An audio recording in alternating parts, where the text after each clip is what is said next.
Hi, Zoe Aspinall from the Green Party for Gosport. I'm out again with my dog. Some people wanted to see my dog, so I'll make sure you get a shot next at some point. So it's been a busy week and a good week. We've had the release of the Green Party manifesto, which I hope that you've taken the time to look at. There is a quick, easy read version. Just scan it and get an overview of what we stand for. And of course, we've had the leaders' debates. It's always disappointing not really to see the Green Party up there, so that we can get our message across and people actually understand who we are and that we have a really broad range of policies. Yes, we have the environment and the climate crisis at the core of all of our decisions, because that needs to be kept in check, whatever we're considering. But it really does cover everything. And one of the things, here's my dog, there we go. So, excuse me just a minute. Right, okay, so NHS. I'm hearing Boris Johnson promising money to the NHS, and each time I hear that message, I hear something slightly different to what I think a lot of people do hear. So I wanted to explain an analogy to you that hopefully you will understand what I'm trying to get across. So I want you to imagine that you've got an old car and you've not really invested in the old car. It's a bit of a wreck and it's probably going to fail its MOT, bit of a rust bucket, and you want to sell it. So what do? Well, you take it for a good wash, thorough clean, bit of a hoover. You might invest in it and put some new wheels on it, and then you try and sell it. I hear when Boris says that he's going to invest in the NHS, that he's trying to sell it to investors. But not only that, with this car, when I sell it, I'm going to continue to pay the lease agreement on it. Now, who wouldn't buy that car? You've got the lease agreement paid on it. It's looking shiny and new, but the internals are not working because you haven't invested in it over the years. It's fallen apart. And that really is the best way I can describe what I hear when I hear the Conservatives say they're going to invest in the NHS. It really, I just don't believe it. I just believe it's a sales pitch. And we know that. It's like you've got somebody at the top throwing in money, going, yay, come on, we'll invest. That's a really good election winner. And then you've got people, private investors like Trump, with a big bucket underneath, going, yeah, I'll have that, please, just collecting the money. So I suppose when I look at the Green Manifesto and I see what the Greens represent, we want to invest heavily in the NHS, but we also want to keep that public money in the public bank account. We want to make sure that the public are benefiting from that money and it's not just leaking out. And we see it sold off. If you look at the blood plasma, for example, we sold it to the Americans and then they sold it for about 3-4 times the amount to the Chinese. The Chinese currently have responsibility for our blood plasma. Is that a situation that we want to be in? Because once we sell it, we don't have control of it. And for me, if that is a public investment, we need to keep that in the hands of the UK. We need to keep that here. We need to keep that investment. If people are making money from it, we need to be making that money back and investing it back into the NHS. And really, they've literally written the book on privatisation. These are not people who want to keep it public. They don't want it for you. And I have had experience of needing to use insurance in the past. I have lived abroad for a few years and I had insurance for when I came back to the UK. And let me tell you, my daughter needed to have surgery. We came back to Great Ormond Street, a fabulous hospital. She was in there for 24 hours. £2,000 for the surgeon, £2,000 for the anaesthetist, but the collective bill for that period of time was £13,000. Now, if you need to be in hospital for a week, where are you going to get that money from? And you might think, it's okay, I can get private insurance. Private insurance costs about £600 to £1,000 for a family a month. Do we have that sort of money? Probably not. Most families do not have that kind of money to be making sure that they're taken care of. And I just think it's a travesty. I think it's really scary. So much has gone into that. People have paid into that through their entire working life so that they and their families can have the security that they need when they get sick. And you never know when it's going to happen. I just think it's the core of what really does make this country great. And we need to take care of it. So get it back into public hands, public ownership, and stop this leaking of huge sums out into the ether, into private hands. It makes no sense to me. If you want to have a private healthcare system and you can afford that, that's fine. That option is there for you. Go and get it. But most people in this country do not have that ability, do not have those funds to go, if they suddenly, we just had to look at this young chap who was so unfortunate, he had a stroke. He's now got a £94,000 debt. How many of us could cope with that? It would just be, we talk about student debt of £50,000.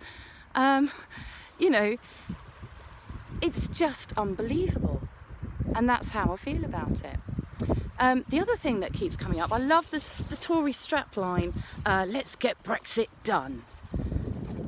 Be clear, the withdrawal agreement is not getting Brexit done.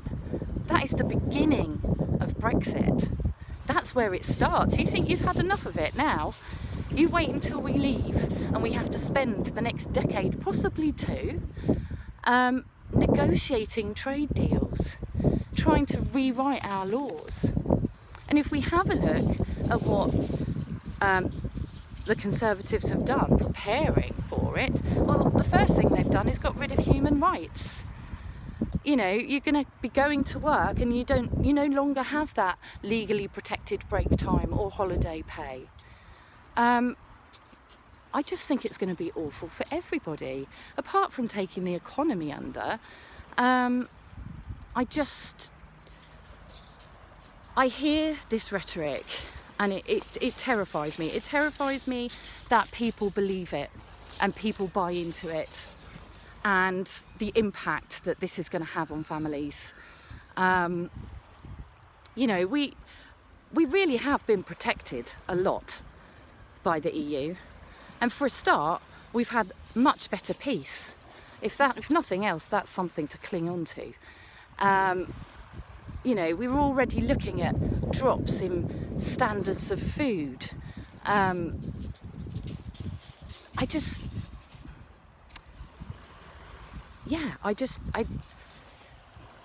It makes me cringe every time I hear it.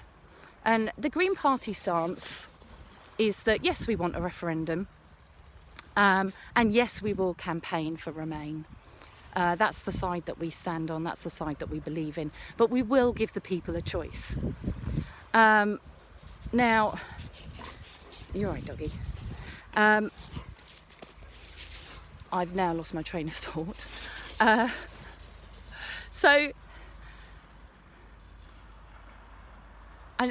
That's what I was going to get to. So, I quite often hear the argument, it's not democratic, we've already had a vote. Well, firstly, we were fed a lot of misinformation. Secondly, we now know so much more about what this actually means. We're in a much better position for every individual in the country to make that decision.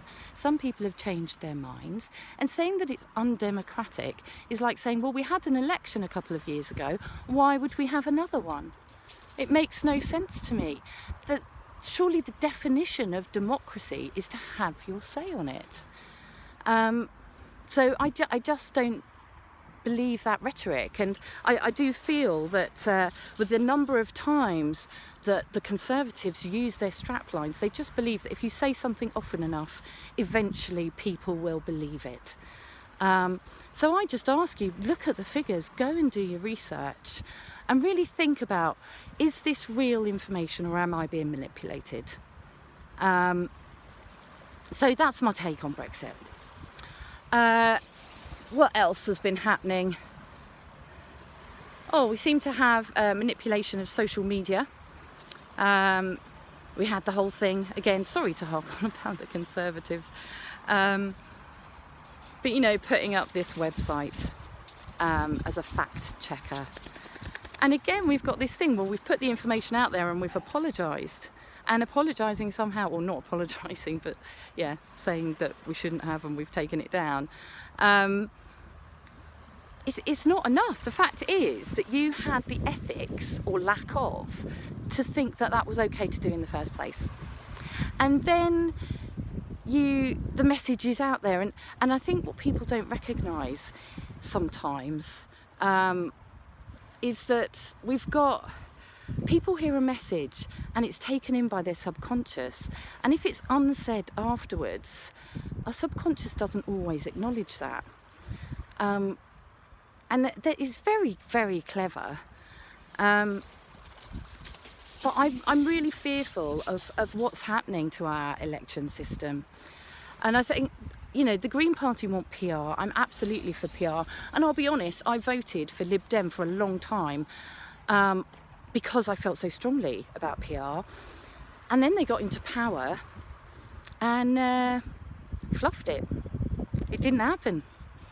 Because people didn't understand it. They don't understand the system unless you explain it properly. And we were allowed to just, again, vote on it without proper information. If you want people to have a referendum, if you want them to vote, you need to provide them with the proper information. Otherwise, how can people make a decision? So yeah, I think I'm really worried about the standards and what's happening, and I just hope that everyone can see through it. And I've been watching some of the for example, Question Time the other day, and it does seem that people are seeing through it, which I'm really hopeful about that. I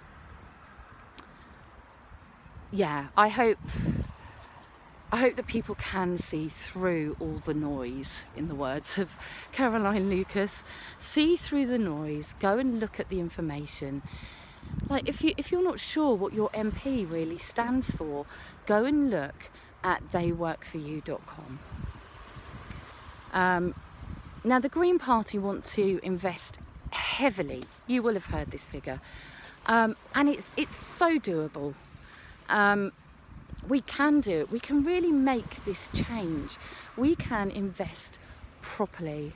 We can give people the support they need for social justice. We can ensure that people have homes, that they can feed their children. And these are basic needs in one of the richest countries in the world. We should not have children going to get food out of bins in schools. We have to invest. We have to see that people have jobs. We have to see that we are prepared for the eventualities following the climate change, which is going to happen, which is happening. I mean, how is it going to affect Gosport, for example? We have a flood approximately every 100 years from I don't understand the technicalities. I know it's to do with something, a surge in the sea. Well, the sea levels are rising. And it's brilliant that we're putting in water defences, sea defences in the local area. That's really good to see. But are they going to be enough the next time that flood comes? I don't know the answer. Our population's much higher. We don't have the land to drain the water. We're planning to build over what land we do have. You're quite welcome to look up on change.org my petition to stop building on the strategic gap. And yeah, I worry for the future, and I worry that if people don't make a different choice this time, that we're going to suffer as a result. I would encourage you to go and look at our current MP's voting record. I just don't believe that Gosport is being represented. If you look at the voting records we've got, she votes for a cut every single time. Anything to do with benefits or for those who might need it, she will vote against it. But when we see corporation tax or anything regarded to getting some money back from those people who have, and we're talking about a very small percentage of people at the top of the money food chain, she votes against it. Or she votes for it, sorry. She votes for ensuring they don't get taxed. So she's at the one end saying, well, those people who need housing, who need benefits, are disabled, they can't have it. But what we're going to do is we're going to make sure that we don't add 1% tax to the bankers, that we don't get them to be responsible for their actions. And if we look at, say, Iceland, now, Iceland, they reprimanded their bankers. Some of them ended up in jail. And they gave their public, I think off the top of my head, it was about, 3,000 or something. And what they saw was people went and spent that money. And that money regenerated their economy, and they recovered so much more quickly. I just feel that the system at the moment is not designed for the everyday person. And in Gosport, we've got the everyday person. If we go down there are people having to go to food banks. There are people fighting for the right of their children's education. There are hard-working families going out every day. And if we look at the older population, they shouldn't be paying £40 round trip for a taxi. We should have the facilities here to look after them. When they go to hospital, we should know that they're going to be taken care of. If they need to go into a home, we need to know that that care is of a high quality. These people have paid into the system their whole lives. How can we treat them like that? If we look at the WASPI Women, that's an example, isn't it? Oh, actually, we're going to move the pension date. These people have financially planned their whole life, and they've been given barely any warning to make these adjustments. And as a result, they are suffering. These are people who have been sensible. These are people who have tried to manage their money carefully so that they can relax in their retirement, which I think they're entitled to. And that's just my thoughts. I'm gassing away here without, apart from your comments, which you can tag on, I feel like I'm doing a lot of talking, and I'd really like to do a lot of listening. Oh, speaking of which, we're hoping to be down Gosport High Street today. If the weather's not too bad, we're heading down there about 10 o'clock. If you want to come along and see us, you can meet me and ask me questions that are concerning you, because I really want to hear from you. At the end of the day, that's what I'm running for. I'm running not only to represent you, but to be your advocate. So tell me, what is it that you feel passionate about? What changes are there that you think need to happen? Because I want to hear from you. I want to know what you think. Because if I was lucky enough to be elected, that's what I'm going to have to act on. I have my own thoughts, if you've just heard, but really it comes down to what is it that you need? What is it that you want? And how can I fight for you? Okay, well, this is much longer video than I'd thought, so I'm going to go now. Hopefully you've managed to stay to the end. Take care, have a lovely weekend, and maybe I'll see you down Gosport High Street. Okay, bye.